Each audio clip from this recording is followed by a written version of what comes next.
Hello, everyone. Scott is here for a very specific reason, but I'll let him say a few words, and then we'll take some questions. Thank you.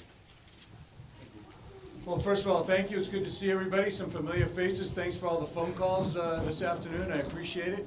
That being said, as you know, I'm here to endorse Donald Trump, and you are going to obviously ask why. For me, it's been a very long process. As you know, we had our no BS backyard barbecues. We had 10 of the candidates over the house, grab a beer and a hot dog, and actually come and meet, listen, learn, understand where they stand and what they're going to offer this country, and in New Hampshire in particular. And one common theme came about throughout the whole process. I'm saying to myself, what is the biggest problem right now in Washington? Well, it's clearly the dysfunction in Washington, the fact that they don't talk, they don't work together. Very rarely does anything get done. And the one person who has the independence and can be the change agent to actually get Washington working again, it was very clear to me that that was Donald Trump. In addition, when you're looking at somebody who's actually had the opportunity to create jobs, who actually has had a real job in the private sector, who's actually signed the front of a check and not just the back of a check, somebody who can actually bring people together, put them in a room, shut the door, and actually negotiate some type of arrangement or settlement or conclusion to a very important matter affecting our country, whether it be dealing with our national security, our economic security, cyber security, you name it. And once again, it came back to Donald Trump. So that being said, I'm going to make a presentation obviously here tonight. It's something that's very important to me. I take it very, very seriously and do not take my endorsements lightly. And I'm honored to give it to Mr. Trump. So congratulations and good luck for the rest of the ride. Thank you very much, Ben. Okay, questions? Hello. Eddie, hi. You said just now, when you landed, we will fix Iowa's mistake. Did your campaign make any mistakes in Iowa? Who said I will fix? I didn't say You that. did, just now, according to the pool note. According to who? According to the pool note, John Santucci of ABC. I never said that. It's not a statement I would have made, no. Do you think I've your had a great campaign- relationship with Do you Iowa. think your campaign made any mistakes in Iowa? I don't really think, look, what happened is we had 17 candidates originally. I was expected to come in like anywhere, maybe 10, 11, 12, 13. I ended up coming in second. Didn't devote tremendous time to it, didn't devote tremendous money to it. In fact, I guess in terms of money per vote, I'm about at the bottom, meaning the most efficient. I came in second. I came in a strong second. Third was quite a bit away. I think 2,500 or something, close to 3,000 votes away. That was there's a big difference between second and third. I think that we did really well. I mean, you know, as far as that's concerned, I think the press, some of the press said I did fantastically well. Some of the press doesn't want to give it credit. I think that we did very well. I didn't expect to do so well. I guess what did happen is one poll came out that said I'm 4 or 5 points ahead, and that maybe built up a false expectation for some people. But it would have taken me back to June 16th. I was told, don't even go to Iowa. Start right here in New Hampshire. Just don't waste your time going to Iowa. I went, I bonded with the people, bonded with evangelicals. We did really fantastically and came very close to winning. I mean, we came very close to winning. We came in second place. So I am very happy with what happened in Iowa. You know, we had 17 people and I was second. Now I guess you have 11 people and I was second. And I think we did a very good job. Mr. Trump. Mr. Trump, do you now feel real pressure if you lose in New Hampshire with your campaign be in a free fall? No, I don't think I feel any pressure. I mean, we're going to just do what I have to do. And if it works out, Tom, that's great. And if it doesn't, that's okay too. Because, you know, I'm here to do one thing. The theme, make America great again. I'm going to do it. And I think we did very well. And I think we did really well in just about everything we've done running for office. I think we had a very good result yesterday. It could have been a little bit better, it could have been one notch better. But it's interesting, all of these governors and senators that you have way down the list, they're 1%, 2%, you know, in terms of what happened, what just happened. They're 1%, they're 2%, they're 3%, nobody ever talks about them. And I'm at 24, 25%, and they say, oh, couldn't you have done better? You know, I think the result was quite good, especially for the amount of time I spent and for the amount of money I spent. Mr. Trump. Confidence here because your campaign manager knows this state inside and out? Well, I think it fits me better. It probably suits me better. I've done very well in New Hampshire. I've been here a lot more. I have very good relationships with the people of New Hampshire, but I've had very good relationships with pretty much everybody. Mr. Trump, before we got to New Hampshire, you were saying that you think more establishment Republicans are moving to coalesce behind you. Then Marco Rubio had a stronger than expected showing in Iowa. Do you worry that that could eat into your lead here in New Hampshire? I really don't. I don't see that happening. I don't know what's going to happen. You don't. Nobody does. I mean, we'll see what. You have many, many people that aren't doing very well. I am doing very well. But you have many, many people that are here that are well-known politicians, they're governors and they're senators, but they're not doing very well. And they just came back from, a very major defeat yesterday. And mine wasn't. Mine was, it's very interesting. If you look at the numbers from yesterday, I got the highest number in history outside of the one number, in the history of the primary. Right. You brought in a lot of new caucus I brought in goers. Also, I guess they had 185,000 people, which is 45 or 50,000 people more than they ever And had. in New Hampshire, people expect you would bring in more independents who would be interested in you, but that also that they might be interested in Bernie Sanders. Have you thought about that, how you would pick off these voters who might be split between you I think two? we'll get a lot of Sanders voters, and they're very much into the trade world, and I'm the best on trade. He mentions it, Sarah, but I don't think he does. I don't think he's going to be capable of doing anything about it. No, I think we're going to do very well here. I look forward to it. Mr. Trump. 18 points here, Mr. Trump. Say it. A lot of the other candidates are doing 6, 7, 8 events in New Hampshire every day between now and Yeah, Tuesday. we have a lot of events scheduled. Do you feel like you have enough events? Well, we do. We have one commitment long-term for Arkansas, actually, where we're going to have about 10,000 people, but we're going to be back and forth very quickly. We have a lot of events scheduled, yes. Mr. Trump, you're About success and failure. Some of them not so flattering about failure, some of them not so flattering about second place. Which of them best applies to what happened to you? Well, I just think, I'm just happy with the way we're doing. I mean, we've bonded with the people, whether it's there or here. I mean, there's just a big bonding process going on. If you look at South Carolina, it's the same thing. I mean, we're doing really well there. But we've devoted much more time here and South What Carolina. have you learned? From the business world? It's not a question of learning. I mean, I just want to continue to do well. The theme is so important. It's just make America great again. That's what we're going to do. That's what we're going to do.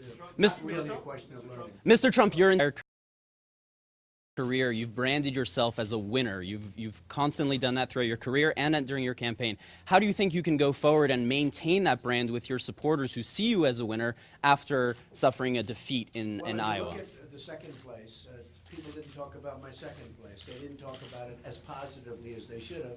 And yet with Marco, who was more than 2,000 votes behind me, that's a lot of votes, by the way, they said, oh, he's surging, he's surging. So I don't know, why is the third place person doing well and the second place person, who, by the way, has never run, Scott was mentioning before, said, one of the amazing things about you, you've never run for office before. It's incredible how you did. But what because about your you've brand? never done. Your brand I as a think my winner. brand's doing great, yeah. I think You're up it's- by 18 points in this state. What will you do to maintain that lead, and will you be doing anything differently than you did in Iowa? No, I think just work. We're going to work very hard, and we have a lot of meetings, a lot of talks, a lot of speeches. We're going to be meeting with a lot of people, and I Any think more we're going to do very well. one-on-one retail politics, talking to voters? Well, we'll be directly? doing some of that, but we also have some very big events planned. Like tonight, I think they have 4,000 or 5,000 people. And other people were here yesterday, and they had 200 people. Same venue, same everything. They had 200 people.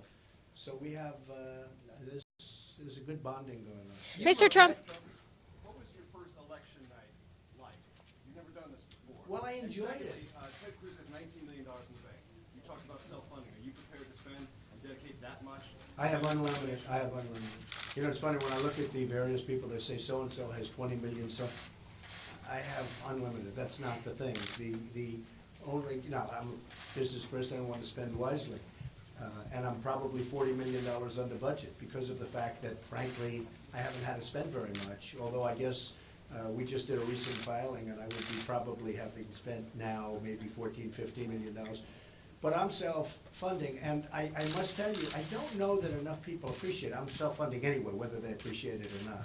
So I won't be influenced by the lobbies and et cetera, et cetera. But I don't know, I was talking to Scott about this before, I don't know that it's appreciated really by the voters. I'm the only one on both sides that's self-funding. I'm putting up my own money. And I don't know that the voters appreciate it. When they go in to vote, I don't think they say, I'm going to vote for Trump because he's self-funding and he's not going to be influenced by lobbies and special interests, et cetera. Are you gonna do more to tell them that? I'm gonna tell them, but I tell them, and sometimes they like it, but I don't think it's something they vote for, which is a shame, because it's actually a very big thing. You understand that? It's a very big thing. It's a very big element. If you can have somebody that can actually self-fund and not be influenced by bad decisions, by people that are looking for themselves or looking for the company or country they represent, that's a real positive. You talk about But I just don't know whether or not the voters appreciate it. You talk about self-funding, but you've That received. run. This is the first time that you've run. What did you learn in Iowa that you're going to try and apply down the line? I've learned that they're great people. I thought the people in Iowa were fantastic. I think they're just great people. And, you know, obviously, I was second. I had the largest vote getting in the history of a Republican primary, except for one. And I brought many of those extra people in. And they also had, as you know, the largest turnout in the history of Republican primaries in terms of Iowa, by far, not even close. I think it was like 50 or 60,000 more than they've ever had before. So, you know, I learned that they are terrific people in Iowa. Mr. Do you worry? Yeah, I look forward to that, yes. Mr. Trump, you talk about self-fund. More time going after Marco Rubio, and also Who? Am I going after who? you spend more time going after Rubio. Who said that? No, I said, do you? Oh, no, I don't think so. No, I have a very good relationship with Marco. I like him. I don't see that necessarily. I mean, And also, the entrance polling shows that people who decided early tended to go with you, but for folks who decided later in the process. you're talking about in Iowa? Yes, correct. Well, that could have been with the debate. I think it could have been the debate. I think some people were disappointed that I didn't go in the debate. If I had it to do again, I would have done the exact same thing. And the reason is, you know why? Because I raised $6 million for the vets in 1 hour. So if I took a second place instead of a first place and could give the vets $6 million, I'll do that all day long. Mr. Trump, do you worry that you banked too much? Did you worry that you do you worry that you banked too much? Will you consider spending more on ads than on the ground game? On what? On ads. On ads. Well, we're going to be spending money. We're going to be spending a lot of money. We'll be spending money on ads, and we'll be spending money on the ground game. Do you worry that you banked too much on your own celebrity and the crowds in a place like Iowa and less on a ground game? Whether I'm celebrity, I mean, this is me. But too much focus on the celebrity and not enough focus on the ground game there. Look, I think most people say I did a great job in Iowa. I came in second. I spent far less than anybody else. And had I known I was going to be liked as much as I am in Iowa, and people did like me, you will understand that, I would have maybe spent a little bit more, and I would have been there a little bit more, and maybe I would have won. But, you know, I'm very happy with it. I have 7 delegates, right, you know, at the top. You look at other people, in all fairness, senators, governors, they're, you know, they're way down. When I have 25% or 26% and they have 1%, but you people don't mention them. Is it time for someone to drop out? But the one thing is you people don't mention them. But is it You time? don't mention all of the other names. Now, you mentioned the person, Marco, good guy, but he came in third. And they make it sound like he had a victory, but I didn't. But I came in second. And I started off on 17th. I was 17th. When I first started, I had nothing. And then I inched my way up, went pretty rapidly, actually. And now I'm leading everything, and I did okay in Iowa, pretty good in Iowa, yes. It sounds like you're saying that you're completely happy with exactly what your campaign is doing. You're not going to change a thing. Is that right? Well, I think we're going to have great success here. I think it's a very much different kind of a process. This isn't a caucusing process. This is a much different. This is a normal voting process. The Iowa is a much different kind of a thing. Yes. Mr. Trump, today Senator Cruz attacked your character, citing the way you treated people, and he spoke personally that one day you were his friend and the next day you were insulting him. What do you say about that? Well, he insulted me. I mean, he started with the insults, and as you know, and he insulted Ben Carson by doing what he did to Ben Carson. That was a disgrace. And he insulted the people of Iowa by doing a voter violation form that nobody's even seen before, which was disgraceful. So, no, he's a man of himself. Miss. How could be endorsing you tomorrow? no, I'm going, I have thousands of people going, no, but we don't have that in mind. Are you expecting? I him like, to work here? I like Mike Huckabee, but no, I don't think he's even gonna be You there. congratulated him yesterday, you I singled him did, out. I did. No, I like him. Well, he's left the race. I mean, so, you know, I feel pretty good about that. He's a good man. Yes? You have one town hall scheduled in Exeter. Do you plan to change that at all, seeing as the people of New Hampshire expect town halls? Most of your competitors are holding 1 or 2 a day. Well, we're adding some, and we're adding them pretty rapidly. Okay. Miss, Mark? Two questions. One, who do you see now in the wake of Iowa as your competitors for the nomination? I think everybody, Mark, you never know. I mean, there are some that are down at 2 and 3, and they could emerge. I don't think they will, but people in your world are saying they possibly could. So I don't really see 1 or 2. I see, you know, there could be a number. And would you be comfortable, as you seem to be finishing second in Iowa, finishing second here? I'd love to finish first. You know, again, it would still not be horrible because you're competing against a lot of very talented people that have been politicians all their lives. I've been a politician for 6 months. But no, I'd love to finish first. But second wouldn't be horrible. Wouldn't be horrible, but you know, it wouldn't be the worst thing in the world. I can think of worse things, but I'd like to finish first. I think we will finish first. I would like to finish first. Okay. Mr. Trump, you talk about self-funding your campaign, but you've received... Only, just so you understand, I'm totally self-funding my campaign, other than small donations, because people send in small donations Right. for 10, 15, $6.5 million $100. in small donations, right? Well, no, that's merchandise sales. That's a lot of. No, I believe as far as the donations that you've received to your campaign that aren't from the loans you've made to your campaign, Small amount of money compared to what I. it's a third of what It's you very hard have when in your somebody campaign. sends in a check for $17.50 and $9 and $200. Very hard to send that. But what does that say to those people who are sending you their hard-earned money when you say, I'm self-funding my campaign, I'm not taking money from anybody? I always make the preference. I always make a reference to that, and I do it every time. Mr. Trump. Yes. What will Senator Brown do for your campaign in the state? Well, he's somebody that I respect, and I've always liked, and he's very, very respected throughout the country, but he's very respected here.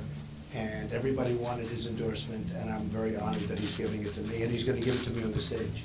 Is Cruz running a dirty campaign? His positions are slightly more moderate than yours. He's for abortion rights, as you know, Senator Brown, for a ban on assault weapons. You're very much not for those things, and you've been very vocal about that. Do you think that happens with changes your endorsements? No, that happens perception? with endorsements. It's pretty common with endorsements. Mr. Trump, a lot of your supporters here said they were not disappointed with your second place finish. They think you're going to win here. Yes. Can you tell us, were you not disappointed in the least that you didn't win? Well, I probably had a tinge because a poll came out, you know, a few days before that said I was about 5 points up. So maybe there was a tinge. And again, it may have been the debate, which would have set records if I did it, so I would have liked that. But the fact is, it could have been the debate.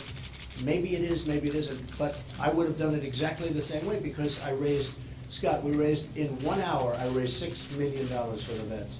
And I would never, ever give that up to go between first and second in Iowa. Wouldn't be worth it. Mr. Trump, can you give us your take on the state of the Democratic race and Secretary Clinton's email situation?